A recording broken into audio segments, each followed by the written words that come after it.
ایک ایسی قوم جس نے پیغمبر کی بات نہ مانی اور انہیں جھٹلایا، انہوں نے کس طرح سے اللہ کی حدوں کو پار کیا اور بڑے شوق سے اپنے کام کو انجام دیتے رہے۔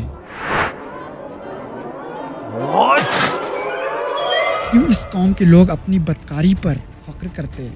کس طرح سے اس قوم کی بستی کو رب نے نیست و نابود کر دیا؟ آخر اس قوم پر اللہ کا عذاب کیوں آیا؟ کیوں آپ علیہ السلام کی بیوی کو اللہ نے پتھر کی بت میں تبدیل کر دیا؟ اگر آپ ان سوالوں کے جواب جاننے کے لیے تیار ہیں تو چلیں شروع کرتے ہیں۔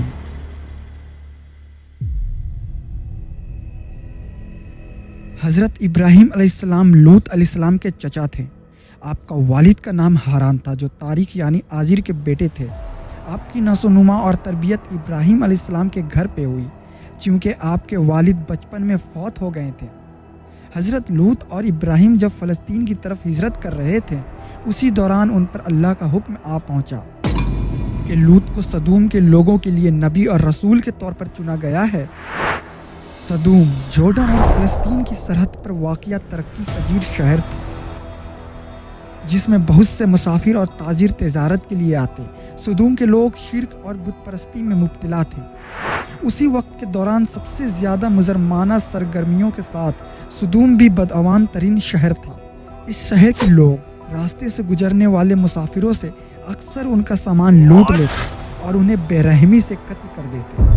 اس کے علاوہ یہ قوم کے لوگ ایسی شرمناک کام کرتے جو دنیا میں اس سے پہلے کسی قوم نے نہیں کی۔ یہ قوم کے اندر دنیا کی کوئی ایسی برائی نہ تھی جو ان میں نہ ہو۔ یہ قوم کے لوگ عورتوں کو چھوڑ کر اپنی خواہش مردوں سے پوری کرتے۔ ہم جنس پرستی کو دنیا میں لوط علیہ السلام کے قوم نے متعارف کرایا۔ بنی نوع انسان کی تاریخ میں یہ قوم کے لوگوں سے پہلے کسی نے بھی ہم جنس پرستی کا تجربہ نہیں کیا۔ یہ شرمناک عمل اس قوم کا معمول تھا اور پوری آبادی اس میں مشروف تھی۔ وہ اپنے اس عمل پر بے حد فخر کرتے، اس کے بارے میں کھل کر لوگوں سے بات کرتے اور کھلے عام ان غیر اخلاقی رویوں میں مشغول تھے۔ حضرت لوط علیہ السلام جلد ہی سدوم میں آباد ہو گئے اور اللہ کی فرمان کے مطابق لوگوں کو اسلام کی دائرے میں لانے کے طریقے وضع کرنے لگے۔ آپ اچھی طرح جانتے تھے کہ آپ کی یہ قوم اس وقت کی سب سے غلیظ قوم ہے، لیکن آپ علیہ السلام نے اپنی قوم کے لیے دعا کیا اور امید کی کہ یہ لوگ جلد ہی یہ گمراہی کو چھوڑ کر اللہ کی راہ میں داخل ہوں گے۔ لوط علیہ السلام نے اپنی قوم کی اصلاح کی بہت کوشش کی۔ کئی برس ان کے بیچ میں رہ کر دین کی دعوت دیتے رہے، نصیحت کرتے رہے، اللہ کی عذاب کی دھمکی دیتے رہے، لیکن ان کی قوم پر کوئی اثر نہ ہوا۔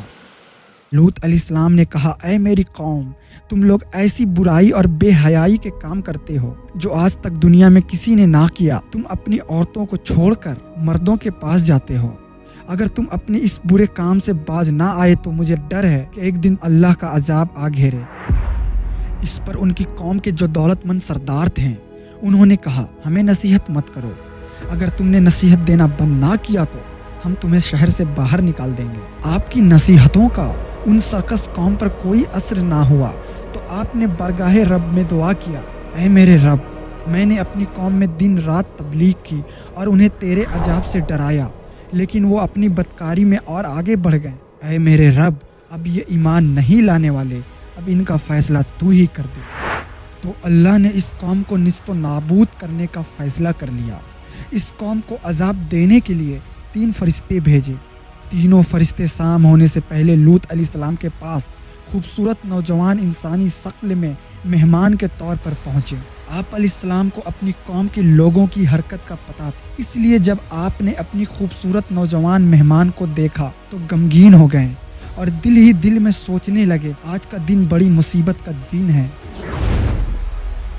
آپ کو ان کی فکر ہونے لگی کہ کہیں ان کی قوم کے لوگ ان کے مہمان کے ساتھ کوئی برا کام نہ کرے، اس لیے وہ فوراً اپنے مہمان کو اپنے گھر کے اندر لے آئے۔ لوط علیہ السلام کی بیوی جو کافر تھی، اس نے جب ان نوجوان خوبصورت مردوں کو اپنے شوہر کے گھر میں آتے دیکھا تو وہ فوراً شہر کے مردوں کے پاس گئی اور انہیں بتا دیا کہ لوط کے گھر 2 پرکشش نوجوان آئے ہیں۔ لوگ اس بات پر خوش ہو گئے اور سدوم کی پوری قوم اب لوط علیہ السلام کے دہلیز پر جمع ہو گئے۔ وہ لمحہ بہ لمحہ بے قرار ہو رہے تھے اور بے صبری میں ان لوگوں نے لوط علیہ السلام کا دروازہ توڑنا شروع کر دیا۔ تو لوط علیہ السلام غضبناک ہو کر اپنی قوم کو پکارا، یہ قوم کی لڑکیاں میری بیٹیاں ہیں قانونی طور پر شادی کرنے کے لیے۔ تو پورے لوگ نے جواب دیا، تم جان چکے ہو کہ ہمیں کوئی لڑکیوں میں دلچسپی نہیں۔ ان 3 مہمانوں نے آپ علیہ السلام سے کہا، اے لوط، ہم تیرے رب کے فرشتے ہیں اور اللہ نے ہمیں اس قوم کو ختم کرنے کے لیے بھیجا ہے۔ اللہ نے لوط علیہ السلام کو حکم دیا کہ رات کے کچھ حصے میں اپنے گھر والوں کے ساتھ اس شہر سے نکل جاؤ اور تم میں سے کوئی پیچھے مڑ کر نہ دیکھنا۔ لوط علیہ السلام کے ساتھ ان کی بیوی اور دیگر لوگ ایسا ہی کیا۔ رات کے آخری پہر میں ایک خوفناک چیخ بلند ہوئی اور پوری آبادی کا تختہ زمین سے اٹھا کر پلٹ دیا گیا اور پتھروں کی بارش ہونے لگی۔ لوگوں کی چیخوں کو سننے کے بعد آپ علیہ السلام کی بیوی نے اس قوم کے بارے میں خیال کیا اور پیچھے مڑ کر دیکھ لی تو اللہ کا عذاب فوراً آپ علیہ السلام کی بیوی پر آ گیا اور وہ وہیں پتھر کی بت میں تبدیل ہو گئی، کیونکہ آپ علیہ السلام کی بیوی ایک کافر تھی۔